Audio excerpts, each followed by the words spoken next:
မြန်မာနိုင်ငံရှိအကြီးဆုံးရေလောင်ဆယ်တာတမန်ကြီးများပရိသတ်များအားလုံးမင်္ဂလာပါယနေ့အတွက်တင်ဆက်ပေးသွားချင်တာကတော့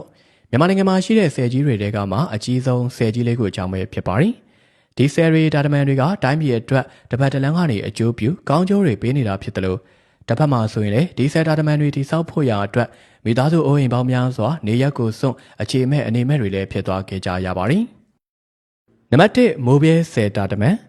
မိုးပြဲရေကာတာဆယ်ကြီးကတော့ရှမ်းပြည်နယ်တောင်ပိုင်းရှမ်းပြည်နယ်နဲ့ကယားပြည်နယ်တို့ရဲ့နယ်စပ်အနီးမိုးပြဲမြို့လေးမှာတည်ရှိတာပဲဖြစ်ပါတယ်။ကယားပြည်နယ်အတွင်းမှာရှိတဲ့ဘလူးချောင်းလျှက်စစ်တပ်အားပေးဆက်ယုံများအတွက်အဓိကရေလောင်ကန်ကြီးတစ်ခုပဲဖြစ်ပါတယ်။အင်းလေးကန်မှာဆက်လက်စီးဆင်းလာတဲ့ရေကဖဲကုံမြို့နယ်အတွင်းမှာဖဲကုံအင်းကြီးဖြစ်လာပါတယ်။ထိုအင်းကိုမိုးပြဲချေးရွာယခုမြို့အနီးမှာဆယ်တီဆောက်ခဲ့ပါတယ်။မိုးပြဲဆယ်မတစ်စင်ဘလူးချောင်းဖြစ်ဆက်လက်စီးဆင်းလာခဲ့တာပဲဖြစ်ပါတယ်။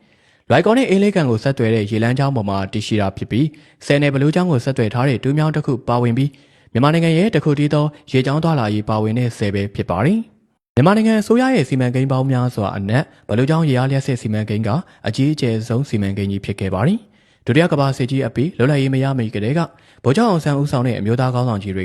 ကလွတ်လပ်ရေးရဖို့ရန်အတွက်တစ်ဖက်မှစိုင်းပြင်းလျှာကတစ်ဖက်ကနိုင်ငံရေးတိုးတက်ဖွံ့ဖြိုးရေးကိုဆွေးနွေးစီစဉ်ခဲ့ကြတာပဲဖြစ်ပါတယ်။စမှုလုပ်ငန်းထွန်းကားဖွံ့ဖြိုးရေးအတွက်လက်စစ်တအားကိုနိုင်ငံရဲ့အဝန်းပြည့်ပြည့်စုံစုံလုံလုံလောက်လောက်ဖော်ဖော်တည်တည်ရနိုင်ဖို့ရဖြစ်နိုင်ကြောင်းကိုလည်းခေါင်းဆောင်ကြီးတွေကသဘောပေါက်ခဲ့ကြပါရီ။လွတ်လပ်ရေးရပြီးမှတော့အခြေအနေရနောက်ဆုံးမှာတော့ကယားပြည်နယ်မှာရှိတဲ့လော်ပီတာအရက်ကိုစီမံကိန်းကြီးစားဖို့ရအတွက်ရွေးချယ်ခဲ့ကြပါရီ။အေးလေးကံမမြပြားခံလာတဲ့ဘလူးချောင်းကလွိုင်ကော်မြို့ကိုဖျက်တမ်းကလော်ပီတာအရက်အရောက်မှာတော့ပုံးချောင်းနဲ့ပေါင်းစုံပြီးတန်လွင်မြေအတိုင်းစီးဝင်ပါရီ။ဘလူးကျောင်းမှာနေရာတီဆိုရင်လုံလောက်တဲ့ရေအားကိုမရနိုင်တာကြောင့်ရှမ်းပြည်နယ်အတွင်းရှိဖဲကုံအင်းကြီးကိုမိုးပြဲကျေးရွာအနီးတွင်ဆယ်တေဆောက်ခဲ့ပြီးတော့ဘလူးကျောင်းရေကိုထိန်းနိုင်ခဲ့ကြပါသည်။ကနဦးတည်ဆောက်မှုများကို1962ခုနှစ်မှာစတင်ခဲ့ပေမဲ့လည်းနိုင်ငံရေးပြဿနာတွေကြောင့်1968ခုနှစ်မှာသာပြန်လည်စတင်ခဲ့ရပါသည်။ကာယညာနာလုပ်သားပေါင်း2656ဦးပါဝင်တည်ဆောက်ခဲ့ကြပါသည်။1982ခုနှစ်စက်တင်ဘာလ30ရက်နေ့မှာတော့အပိသက်တည်ဆောက်ပြီးစီးခဲ့ကြပါသည်။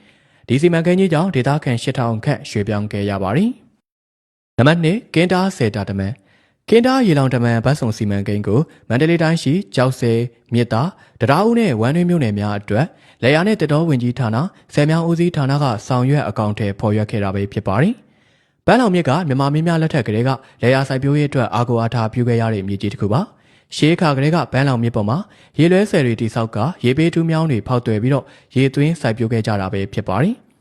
1891-92ခုနှစ်မှာပြန်လည်မုံမှန်ပြင်ဆင်ပြီးဘန်းလောင်မြစ်ပေါ်မှာအစင်းစင်တည်ရှိနေတဲ့ကင်းတားဆယ်၊နက်လွဲဆယ်၊ကြည်မဲဆယ်နဲ့ထုံကြီးဆယ်တို့မှပေးဝေလျက်ရှိတဲ့ရေတွေကိုယနေ့ထိတိုင်အောင်အသုံးပြုနေရတာပဲဖြစ်ပါတယ်။ရေလွဲဆယ်တို့ကမြေအတွင်းရေစီးရေလာကောင်းမှသာထိရောက်စွာရေပေးဝင်နိုင်တာပဲဖြစ်ပါတယ်။ဒါကြောင့်ကြောက်ဆယ်၊မြစ်သား၊တရားဦး၊ဝမ်းတွင်းမြို့နယ်များအတွင်းမှလေယာမြေများကိုတီးထက်တီးညံ့စိုက်ပျိုးနိုင်ခဲ့တဲ့အထိတစ်နှစ်ပတ်လုံးရေသွင်းပေးနိုင်မဲ့ကင်းတားရေလောင်တမန်ကြီးကိုမြေသားမျိုးနယ်မှာလက်ရှိကင်းတားရေလွဲဆယ်အထက်9မိုင်ခန့်အကွာပန်းလောင်မြစ်ပေါ်မှာတိဆောက်အကောင်ထဲဖော်ခဲ့တာပဲဖြစ်ပါတယ်။ဒီလိုရေသွင်းစိုက်ပျိုးရေးအတွက်သာမကပဲကင်းတားရေလောင်တာတမန်ကလက်ရှိရေတောက် area အတွင်းမှာမြေ area အချုပ်ကိုရေကြီးမှုအန်ဒရယ်မှနေကောက်ွယ်ပေးနိုင်မဲ့အပြင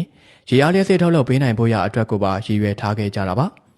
ရေစင်း area 865စတူရန်မိုင်ရှိတဲ့ကင်းတားရေလောင်တမန်ကြီးကတော့အမြင့်236ပေအလျား2034ပေရှိမှဖြစ်ပြီးကံရည်ပြည့်အနက်216ပေရေလောင်ပမာဏ9,86000ဧကပေနဲ့ရေပြင်ကျယ် area 8,900ဧကရှိမှာပဲဖြစ်ပါတယ်။ရေအားလျှက်စစ်ထုတ်လုပ်ရန်28မီဂါဝက်အား12လုံးတက်စင်မဲ့ရေအားလျှက်စစ်စက်ရုံကိုလည်းတည်ဆောက်ခဲ့ပါတယ်။ယခုခါမှာတော့လက်ရှိဆယ်ရေတောက် area 8,800ဧကရှိတာဖြစ်ပြီးစီမံကိန်းပြီးဆုံးချိန်မှာရေတောက် area အသစ်3,3500ဧကတိုးတက်လာမှဖြစ်ပြီးထိုဒေတာအတွင်းမှာပဲစုစုပေါင်း10ရေတောက် area 2,1500ဧကရှိလာတာပဲဖြစ်ပါတယ်။ဒီနန်ဆိုင်ဧကကလည်း3,22,400ဧကထိတိုးတက်မြင့်မားလာခဲ့ပြီးရေကြီးမှုအန်ဒရယ်မှကာကွယ်ပေးနိုင်မဲ့ area ဧက1000ခန့်ထိရှိလာခဲ့တယ်လို့ခန့်မှန်းသိရှိရပါတယ်။ဒီစီမံကိန်းကိုအကောင့်ထဲပေါ်ရမှာလေဆယ်မြောင်းကဏ္ဍအတွက်ခန့်မှန်းချက်ငွေ1060.4တန်းကုန်ကြခဲ့တာဖြစ်ပြီးလျှက်စစ်စိုက်ပျိုးရေးစက်မှုလယ်ယာနဲ့တခြားကဏ္ဍများအပါအဝင်စုစုပေါင်းခံမှန်းကုန်ကြငွေ1586.8တန်းပဲဖြစ်ပါတယ်။နံပါတ်3ရဲရွာဆယ်တာတမန်ရဲရွာရေအားလျက်စစ်ဓာတ်အားပေးစက်ရုံကတော့မန္တလေးတိုင်းဒေသကြီးကျောက်ဆယ်မြို့နယ်မှာတည်ရှိတဲ့ဓာတ်အားပေးစက်ရုံတစ်ခုဖြစ်ကလက်ရှိမှာတော့မြန်မာနိုင်ငံရဲ့အကြီးမားဆုံးစက်တပ်ဆင်အားရှိသောလျှက်စစ်ဓာတ်အားပေးစက်ရုံတစ်ခုပဲဖြစ်ပါတယ်။စက်ရုံမှာထွက်ရှိလာတဲ့ဓာတ်အားတွေကို230ကီလိုဗို့နှစ်ထပ်ဓာတ်အားလိုင်းတွေနဲ့ဘဲလေး230 kV ပင်မဓာတ်အားခွဲရုံတို့2လိုင်း တပြေဝ230 kV ဘေမတအားခွဲရုံတို့2လိုင်းစုစုပေါင်း4လိုင်းပို့ဆောင်လျက်ရှိနေပါသည်ထိုစက်ရုံခွဲများမှတစ်ဆင့်နိုင်ငံတော်မဟာတအားလိုင်းတို့ပေးပို့ကပြည်သူတွေထံပြန်လည်ဖြန့်ဖြူးပေးလျက်ရှိပါသည်မြင့်ငယ်မြစ်ခေါ်ဒေါက်တာဝရီမြစ်ကရှမ်းပြည်နယ်မြောက်ပိုင်းရှမ်းရုံးမတောင်တန်းများပေါ်မှစီးဆင်းလာပြီးအင်းဝအနီးမှာအေယာဝရီမြစ်တွင်းသို့စီးဝင်ခဲ့ပါသည်မြင့်ငယ်မြို့ဝမ်းတစ်လျှောက်ရှိရှမ်းပြည်နယ်တီဘောမြို့နယ်ကြောင်မဲမြို့နယ်နောင်ချုံမြို့နယ်မန္တလေးတိုင်းဒေသကြီးကျောက်ဆည်မြို့နယ်တို့မှာနံပါတ်2အထက်ရဲရွာအလဲရဲရွာရဲရွာဒီတော့ရေအားလျက်စစ်စီမံကိန်းများတည်ဆောက်ရန်ရှိပြီးရဲရွာစီမံကိန်းမှာဦးစွာစတင်လဲပတ်ခဲ့တဲ့စီမံကိန်းကြီးတစ်ခုပဲဖြစ်ပါတယ်ရဲရွာဆယ်မတည်ဆောက်ခင်ရရှိခဲ့တဲ့အစီရင်ခံစာတစ်ခုအရ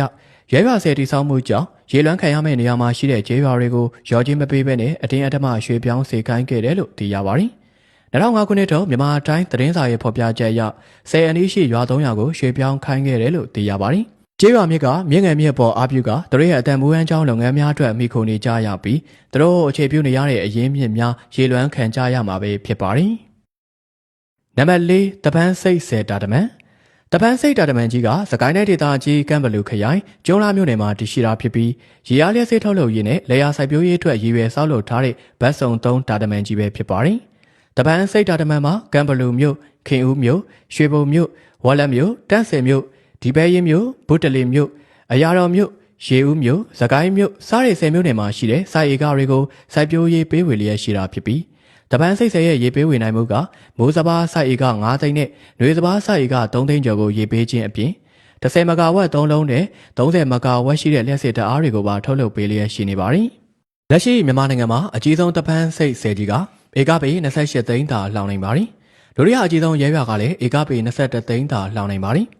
မြန်မာပြည်မှာအကြီးဆုံးဖြစ်လာမယ်လို့တစ်ချိန်ကပြောခဲ့တဲ့မြစ်ဆုံတမန်ပင်လင်းအလျား4300ပေအမြင့်458ပေနဲ့ရေလောင်ပမာဏကဧကပေ109သိန်းသာရှိပါတယ်။အီမြကြီးမားတဲ့ရေလောင်ပမာဏကြီးဖြစ်လာတာကြောင့်ရခင်ကကျင်းမြောင်းပြီးတော့သွားလာလို့မရတဲ့ကြောက်ဆောင်ကြောက်တုံးတွေကရေရောက်ကိုပေယာချီနစ်မြုပ်ပြီးတော့ကျန်ခဲ့ပါတော့တယ်။ရေပင်အလျားကလည်းတမန်ကနေအထက်ဘက်မိုင်380ခန့်ရန်ကုန်မှမန္တလေးခန့်ထိရှည်လျားစွာဖြစ်ပေါ်လာပြီးလူစီတင်မောကြီးတွေကုန်တင်တင်မောကြီးတွေရာသီမရွေးအစုံအစံရေချောင်းသွားလာရေးကောင်းမွန်ခဲ့ပါပြီ။တရုတ်ရဲ့စီးပွားရေးအဖွံ့ဖြိုးဆုံးစိတ်ကမ်းမြို့ဖြစ်တဲ့ရှန်ဟဲကနေတရုတ်အလယ်ပိုင်းကစီးပွားရေးအလွန်ကောင်းမွန်တဲ့ခြုံကင်းထိရေလန်းခရီးမိုင်1500အကွာထိ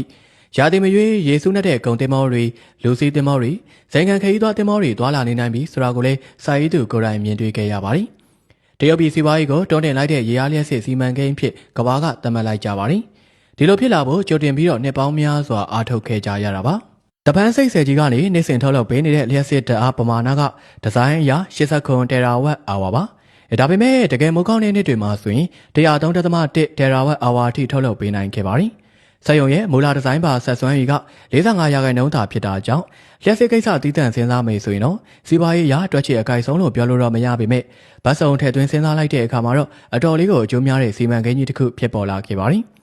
စီးပွားရေးတွက်ချေကိုင်းမှုစမ်းစစ်ရမှာတခြားအကျိုးကျေးဇူးတွေခဏပေးဖယ်ထားပြီးလျှက်စစ်ထုတ်လုပ်မှုတစ်ခုတည်းနဲ့တွက်ချက်ရင်တော့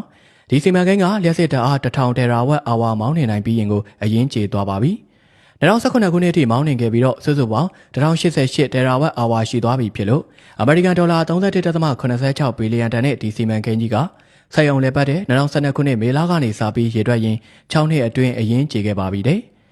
နိုင်ငံအတွက်တစ်ဖက်ကနေအကျိုးရှိတာတွေလည်းများတယ်လို့တဘာဝပတ်ဝန်းကျင်အနေနဲ့ကတော့တစ်တော်တစ်ပင်တွေရေမြုပ်သွားခဲ့ရခြင်းရှေးအောင်အမွေနေ့တချို့ရေမြုပ်သွားခြင်းမျိုးတွေတော့ရှိခဲ့ပါသည်။အဆုံးထိကြည့်ပေးခဲ့ကြတဲ့အတွက်အားလုံးကိုကျေးဇူးတင်ပဲတင်ရှိပါရခင်ဗျာ။